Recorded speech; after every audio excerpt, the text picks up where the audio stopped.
This one's kind of more personal for us because we're talking about independent media, right? We're talking about our job and our duty and responsibility. And if we were, not that we do, but if we were to swear an oath to get into office of a journalist, there's a certain thing we have to sign up for and say, we're going to have integrity. We're going to have transparency. We're going to ask the right questions. We're going to not take a payoff to lie on behest of the thing we're supposed to be critical of. It's why we're doing this, to do the job better than what happened with mainstream media. And that's why people like Russell Brand have been important figures in that space, that he crossed over from Hollywood and he said, I'm going to be in this space now and fight this thing. And so when we've seen what happened with Russell Brand, since the accusations from last year, and now we know that the charges are official. So if you guys obviously heard this by now, but we're just going to put this up to remind everyone that he's been charged officially. This is UK news. He's been charged with rape and sexual assault. And if you guys didn't see the breakdown, it's pretty severe. MJ Truth Ultra breaks down these charges. It's between 1999 and 2005. There was an incident in 99 where the woman said she was raped in the what is that? Bournemouth area. In 01, a woman was incidentally assaulted in the Westminster area of London. In 04, there was a woman orally raped and sexually assaulted. And these are just accusations. None of these are, officially, obviously they're alleged, but there's 3 different ones there. And then there's another one between 04 and 05 that was sexually assaulted in London in the Westminster area as well. So these are 4 different women apparently. All, I guess they have enough evidence to maybe they might actually do an arrest here. And then we got word, and I don't know if I wasn't able to fact check this, but there are people saying that he's immediately run to his, and we'll talk about this here in a second. I want your thoughts on this, but it sounds like he's got these Israel backers now. We know that the Israel's kind of come to his defense. It might be true that he's going right to Israel. I don't know if that's happening, but it's something that people are saying, whether it's physically or at least just aligning himself. But we're talking about what happened with Russell Brand in the last year. Since the accusations came out a year ago, we saw Russell Brand change how he behaved on his social media platforms as they were coming after him, as YouTube was demonetizing him, and he was running to Rumble and saying, thank you for not demonetizing me on Rumble. And we believe in free speech on Rumble, so you can have your thing here and elevate even more audience. But something was happening there, Jay, and this is important because it's going to come back to where we are and how we respond to this. Because what happened when Russell Brand got those initial charges is it was the accusations. Now it's the charge. But a year ago, we saw him change his language. We saw him get a very, Christian Jesus talk. We saw the guy that we used to know as an anti-war voice across the board for Western imperialism, called it all out, all the Middle East wars, all the NATO bullshit. He called all of it out. Then all of a sudden, he didn't really have much to say about Palestine. And then we saw him get buddy-buddy with RFK Jr. big time. And then we knew for sure he was going to be part of that MAGA movement, which is weird because he doesn't vote. Well, it's not weird, but we get it. It's aligning his personality with this movement during our election cycle here, even though he doesn't vote in our elections. But he championed this Trump thing, which we knew was leaving out the most critical part of the anti-war movement, which was Palestine. And so there's that. So all that has happened. And now here we are. Jay, and before we get into how the other media people are responding to this, independent media people in our vicinity, what is your thoughts on what's happening with Russell Brand? And does this recent developments this weekend solidify kind of our suspicions that he's been captured ever since this accusation came out a year ago? Yeah, I mean, at the end of the day, he might, like, I'm not here to judge anyone on, whether or not he's actually guilty, but what came out a year ago, I do think was actually different from what we're seeing now, because I believe it was more incidents in America actually that had happened, that were being brought up over here. And to be honest with you, I do remember seeing a text exchange where it looked like he apologized to a woman, like for, you know, doing some bad stuff to her in the text exchange. So whether or not he's actually guilty, I don't know. But there are some signs that point to possibly some negative things, like that happened in his past. But what I can say is that it does seem like selective enforcement to me when we have nothing else coming out of the Epstein situation and anyone else on that list. The people who are not Hollywood stars, the people who are not in the spotlight, like, Jamie Dimon had, huge implications in that. There are tons of people on the Epstein list, Lex Wexner, who's still, a major player in American politics. Like, no charges have been brought against him. So the selective enforcement does kind of make it seem like he is being targeted. Not to say he didn't do anything wrong, but they're selectively enforcing it, against him. And I will say, when it comes to independent media voices who spoke out against the pandemic, I would say he was one of the best, that spoke out against it. And he had a really good way with words, like on expressing what was going on. And to be honest with you, like he was one of the people for a while that made me feel like I wasn't crazy because almost everyone like went along with it. But the way he expressed what was going on, I was like, yeah, I'm not actually insane. Some of this does make sense. So, I thank him for that. Yeah. But the turn he made, like as you pointed out, after accusations started coming out, it wasn't an instant turn. But I noticed that at first he was critical of Trump, and then as time went on, he just stopped really criticizing Trump and he transformed his opinion into one that said essentially Trump is the revolution and Trump is going to get in and change everything, and he's the one the system is fighting against. So if you want to be part of the revolution, you got to join Trump. And that never really made sense to me. So at the end of the day, is he the only one that I trusted that has done that? No. And I do think a lot of people do believe that, Trump isn't 100% on the establishment's page. There's only a few people, I would say, who from the start like have said that Trump is no different than the rest of them and have kept that message throughout. So I don't think anyone who got fooled by Trump is necessarily wrong. But in my opinion, Russell Brand just felt a little bit too smart to endorse him as heavily, like as he did, because it was a very strong endorsement of Donald Trump that I saw coming out. And the funny thing is, like, I don't really hear him talk about Operation Warp Speed anymore, like since he has done all this endorsement of Donald Trump. So, Well, look, I think you're right on the money on Russell, and I do think this is why it gets a little it's personal for us, because we know that he did help a lot of people and build that confidence that they can do the right thing and stand up for the thing that was going on at the time where not too many people were speaking.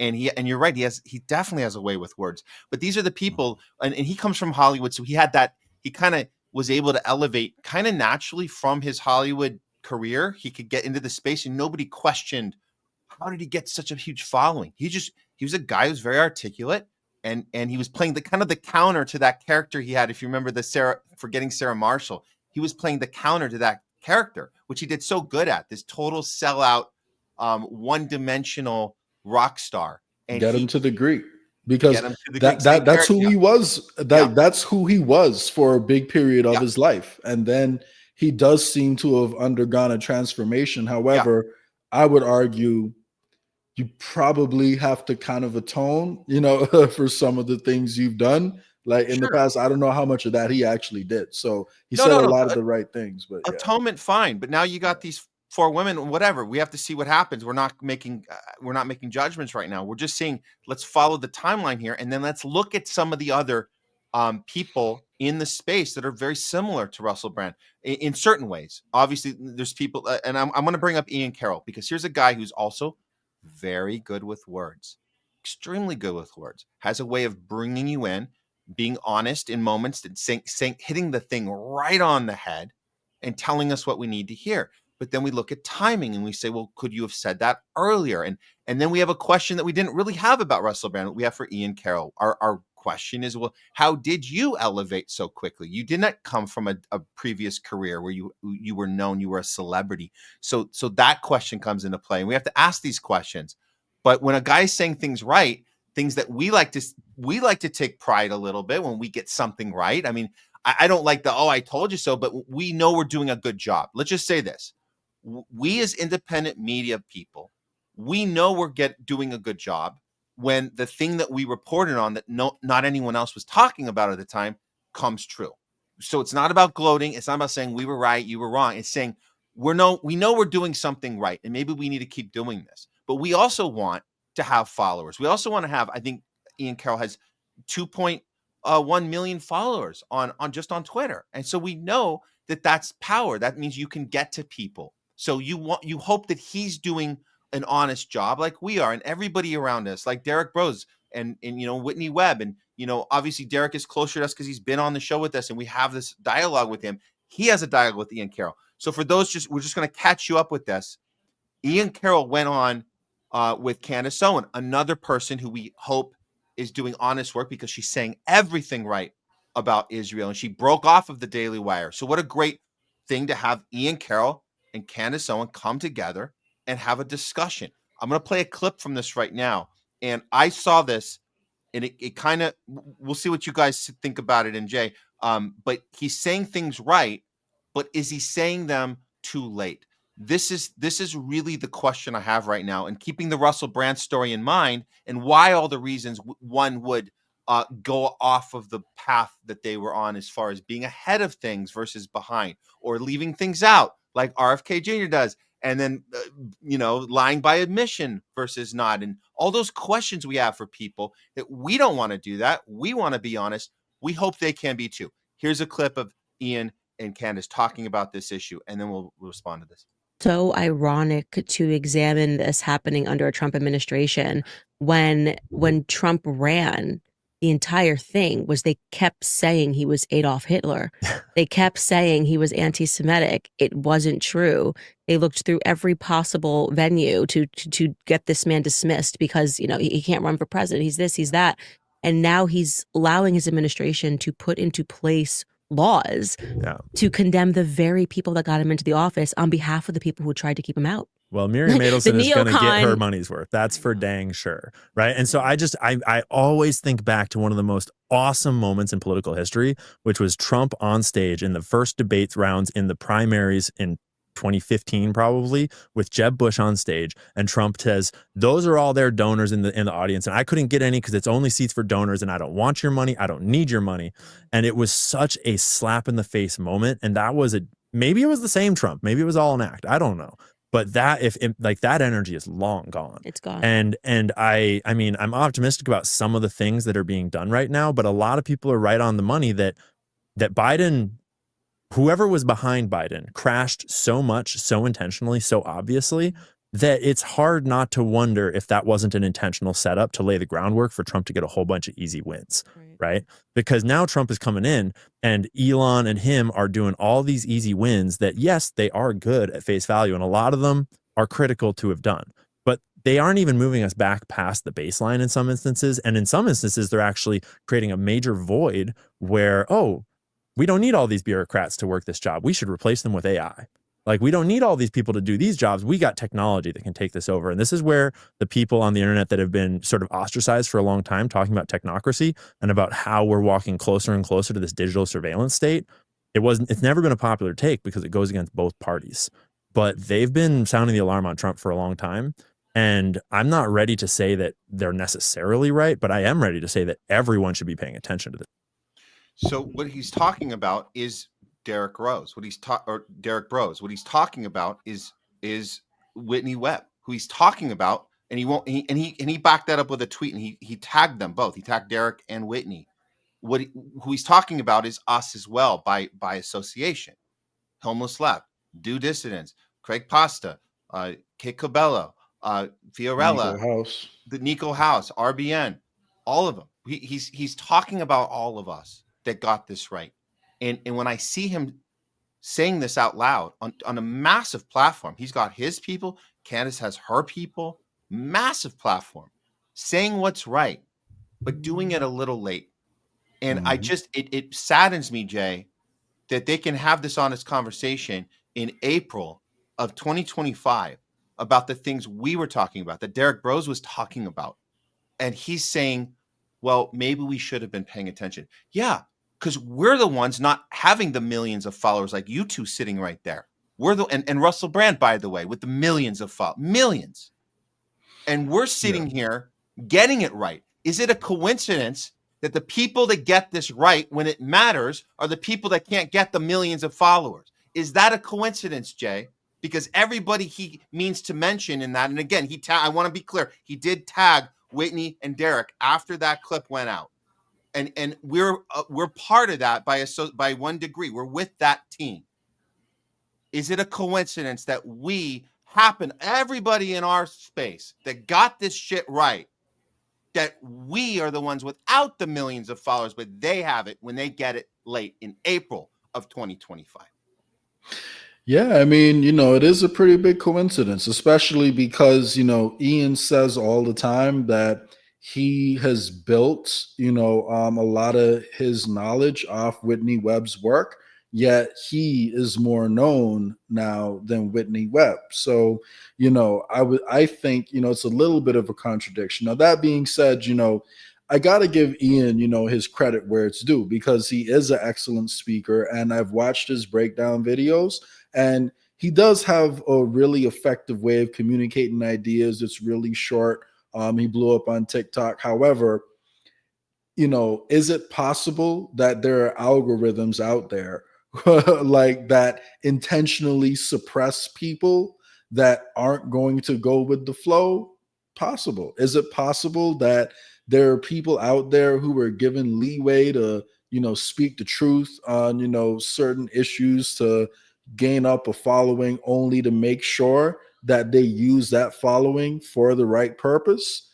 That's also definitely possible, because I guess the biggest question, I always had with Ian in particular, and he built his following following the money and calling out Israel. Those are the two things I would say that, helps you, that you associate with Ian Carroll's brand. Yet he, for some reason, even in that interview, they still won't talk about Peter Thiel. Like they still won't talk about the biggest private contractor of the CIA, who's also one of the biggest donors to Trump, who financed JD Vance's entire career, who is part like of the PayPal mafia. So if he is a big part of the deep state, and you can't follow the money to him, like that association, along with the Israel association, like the fact that Trump was taking so much money from the Adelsons and was all about AIPAC, those are the two reasons why I knew we weren't really going to have real change, like with Donald Trump, even if he was able to say some of the right things and trick some people, because he was against the Yemen war. You remember that? Like before he won, he was against the Yemen war. Like at one point, he even kind of hinted at Medicare for all. So like in the first campaign. So he'll say all these things during the campaign, but then when he gets in, if you follow the money, all of his actions make sense. So for someone who built their whole brand off following the money and calling out Israel to support Donald Trump, like it does seem weird to me because it's like, I understand why other conservatives, like if all your life, what you care about the most is ending abortion rights, it does make sense that you would support the candidate who leans more towards your favor. If you think that Donald Trump is more likely to limit abortions than Joe Biden, if that's your thing. But if your thing is calling out Israel and following the money, then I find it hard to believe that this is the guy that you're going to go ahead and support. That's just my personal opinion. And then the second thing that really made me take pause was his endorsement of Trump's idea to annex Gaza. Like, I'm like, wait, what? Like, this is the worst case scenario, and you're saying this is a good idea, and you're saying, oh, well, what else can we do? Maybe stopping the arms supply to Israel, maybe stopping the aid that's going to Israel, maybe calling out these connections directly and applying pressure for that. I don't think the only solution is to complete the ethnic cleansing of Gaza, and that's the best case solution for Palestinians. So those two things right there make me wonder, okay, is it possible that he's going to tell us the truth on almost everything, but then when it comes time to actually make a push and, like, you know, do the right move, vote third party or something like that, he's going to come in and say, oh, no, just support, you know, JD Vance, because, you know, JD Vance is he's not perfect, but he's the best chance we got. So I don't know, you know, and maybe the goal is to educate Trump voters and, you know, bring them in, like trying to align with them a little bit. But I mean, I don't know. It just feels dishonest. Like, it's very dishonest. To me, assuming I'm right, and I could be wrong. Maybe he's just genuinely tricked, but I just find it so hard to believe that your whole character is built, your whole persona is built off those two things: following the money and calling out Israel. But you supported Donald Trump, who's funded by Peter Thiel and Israel. I don't know. Well, I'll make a comparison. Bernie Sanders' entire career was about Medicare for all and labor rights. Mm-hmm. So the fact that neither of those two have happened, and every, like you alluded to with every, hey, when it's election time, you tell them to get behind the you know, in Bernie's case, get behind blue no matter who, and we'll fix those things later. It seems like Ian, perhaps, and this is just a theory, I'm not saying 100%, but I'm saying perhaps it's a great analogy to Bernie Sanders and AOC, who are again doing the same thing again. They're out doing their fight the oligarchy. It's the same. We see this playbook. What if Ian and some of these folks on the right wing populist side, who don't hold an elected position that they were voted in, they are a better refined version and a younger version and a better talker, in a sense that talking to the screen, talking to their followers, tweeting out, doing much better than what Bernie can do on social media and having a podcast and going on podcasts, where Bernie's more of the crowd guy with the, you know, trying to build these fake crowds now. But think about the power you have when you're not tied to a position, a political office, and you're just getting the money coming in, the income from Twitter, the income from whatever, you know, followers, you know, donate, whatever it is, that he's making a lot of money from Twitter. Then every 4 years you do the same playbook that Bernie and AOC are doing. You're just doing it on the other side. I mean, yeah, it's possible. Also, another possibility is start a revolution from the inside. Maybe he's aligning with the Trump supporters and the right because he wants to wake them up from the inside and then, like, have them, you know, like, be on the right side in the end. So that's another possibility. But, you know, I don't know. Like, It just feels like if you built your brand off those two things, you should have known a little better. So, but yeah. But when it comes to the next presidential election, I don't know if we'll know at the midterm so much. Maybe we will, but we'll certainly know. And it's a little bit of time from now. But we get to 2028, and these people that have called out Israel, that called these things out, and regretting vote for Trump, and the whole we now know the whole thing is BS. He's pushing war, he's pushing military, everything. He's anti-free speech. He's doing everything wrong. If you get to 2028, 27, 28, and you start campaigning and saying we have to stop these Democrats, vote for JD Vance, then we know the entire system is rigged on every which way, every side. It's all one big joke. Yeah. I mean, you know, it's sad, because imagine if some of those people who had called out Israel put that energy towards pushing a third party. Like, imagine, like, even if you don't agree with some of Jill Stein's social issue positions on social issues, which I do disagree with her on one or two of the social issues. Yeah. Why not start that conversation? Why not be like, hey guys, these two parties are completely bought off. The Democrats and Republicans, they're going to serve Israel. They might say some things that interest you during the campaign, but when it's time for the rubber to meet the road is going to take us straight to Israel. So let's look at some of these independent parties. Now, he could have invited Jill Stein, like on his show, had a conversation with her, and I'm sure she would have come on, and she could have been like, "Hey, Jill, your position on Israel, great. Your position on transitioning kids who say that they're in the bodies of the wrong gender, maybe I don't agree with that so much. Let's talk about that.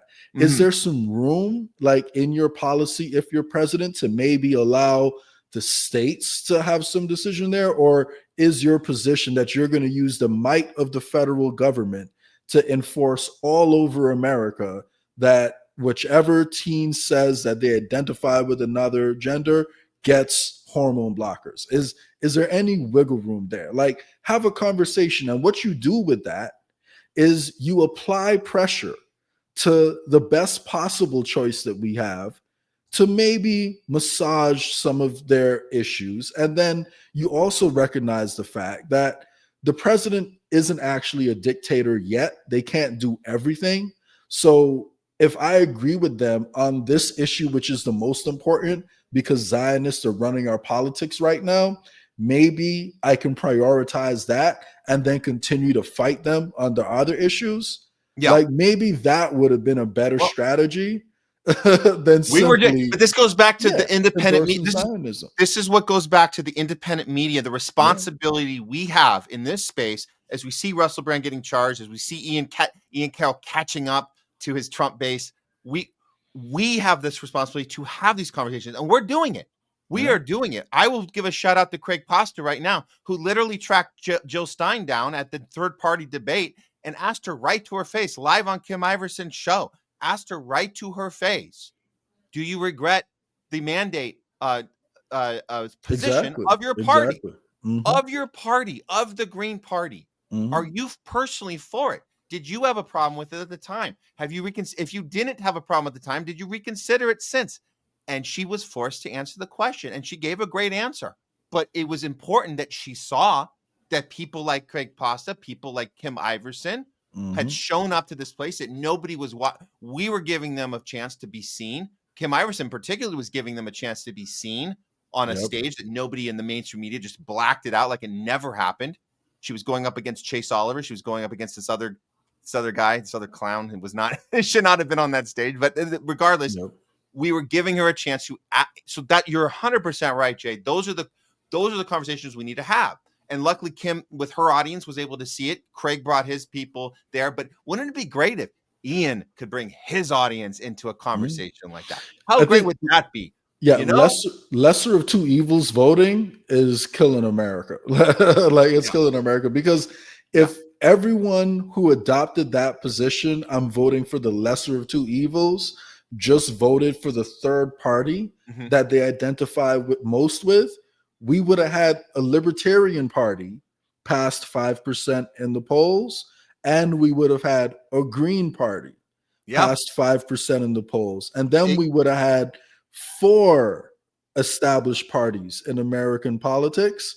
And then the conversation would be a little bit like better than what it is right now. So our job moving forward is to get everybody aware of this, how important this is in the next few years, and make sure that we don't have the same problem in 2028 where not one third party candidate got more than like 1% and change of the vote, which is totally an embarrassment when you got 2 parties both funding Israel's regime, both funding Greater Israel Project and wiping out everybody in the Middle East. Both parties are doing that, and yet there's not one third party that got more than 1% and change in the vote, in the national vote. So we have to do everything we can to not let that happen again in 2028.